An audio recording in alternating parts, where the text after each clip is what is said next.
नमस्कार फ्रेंड्स। आज एक छोटी सी बात। जब मैं था तब हरि नहीं, अब हरि है मैं नाही। श्रीमद् भगवत गीता में बताया गया है कि भक्ति योग सबसे सरल उत्तम है। भगवान से एकाकार करने का एक सबसे सरल उपाय है। उसमें ना ज्ञान की ज़रूरत है, ना किसी कर्म कांड की। सच्चे मन से हम अपने प्रभु को भजें। उनको तो आप वो तो अगर हमारी मात्रा भी गलत है तो वो उस मात्राओं को भी वो सही करके अपने अंदाज से उसको पूरा कर लेंगे। आपको कुछ भी समझ नहीं आया तो आप बस उसका नाम लीजिए। जो भी भगवान आपको प्यारे लगते हो, जिन भी भगवान में आपकी आस्था जाती हो, उनका नाम जप करते रहें। और नाम जप में एक जिसे कहते हैं बहुत आप करके देखें ना तो खुद ही समझ में आ जाएगा। ये व्याख्या करने की बात ही नहीं है, ये एक अनुभव की बात हो जाएगी। कुछ चीज़ें ऐसी होती हैं कि जब आप शक्कर को खाएँगे तभी उसकी मिठास पता चलेगी। शक्कर तो बहुत छोटी-सी चीज़ मैंने आप लोगों को उदाहरण के तौर पे बता दी।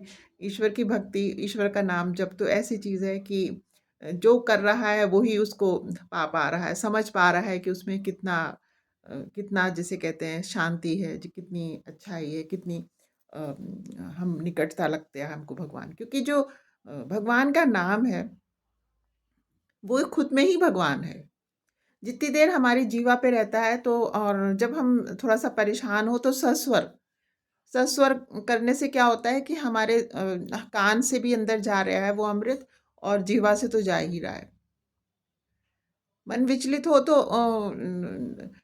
हम लोग साधारण से मतलब मनुष्य योनि में हैं, तो हो जाता है कभी-कभी कि तो आप बिल्कुल नाम जप करें और किसी भी स्थान पे बैठे हों, उसमें ऐसा नहीं है कि हम नहाए नहीं हैं या हम यात्रा में हैं या हम बीमार हैं। हम जैसे माँ को किसी भी समय पुकार सकते हैं, इसी तरह हम प्रभु को भी किसी भी समय पुकार सकते हैं।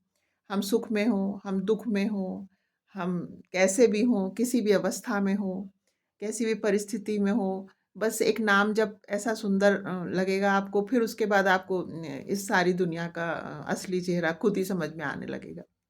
और इसकी वजह से नाम जप की वजह से द्वेष नहीं करना किसी से कि सब व्यर्थ है। लेकिन हाँ, ये समझ में आ जाती है कि ये मायावी दुनिया है। इसमें सिर्फ़ हमें अपने कर्तव्यों का पालन निष्ठा के संग करना है, उसमें हमें गड़बड़ नहीं करना है। लेकिन असली तत्व का ज्ञान हो जाता है। ज्ञान क्या हो जाता है माने कहिए कि समझ में आ जाती है। ज्ञानी तो हम कहाँ से हैं, बहुत अज्ञानी हैं। और जिस पल हमें ये समझ में आ जाता है कि ईश्वर के अतिरिक्त तो संसार में कुछ है ही नहीं, तो फिर जिसे कहते हैं बस हम अंतर्मन की आवाज़ सुनते हैं, अंतर्मन ही झाँकते हैं और वहीं पे अपने प्रभु को पाते हैं, हर क्षण। किसी हद तक हमारे क्या बहुत पूरे तरह से क्लेश कट जाते हैं। बस हमारा मन निर्मल हो और जिसे कहते हैं निश्चल हो, हम अपने हृदय से कोशिश करें बार-बार किसी के लिए बुरा सोचें भी नहीं। मनसा, वाचा, कर्मा तीनों से हम अच्छे से रहें और ये समझ लें कि हमें वो हर पल देख रहा है और हर हमारी भावना तक वो पढ़ लेते हैं।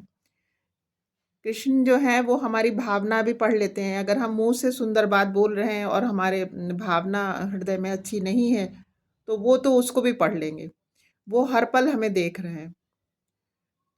तो कोई कुतना कितना भी आपको यहाँ की 3 तेरा सिखाए, उसका सुनना ही नहीं है। बस जो आपको धर्म सम्मत लगे, जो आपका हृदय बताए, जो आपके भगवान जी बताएँ, आप उसी राह पे चलिए।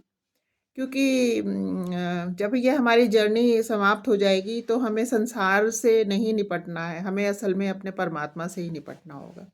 सामने वही खड़े होंगे, उन्हीं का हम अंश हैं और उन्होंने भेजा है जो कि हमारे लेसन्स बाकी हैं उनको पूरा करने के लिए।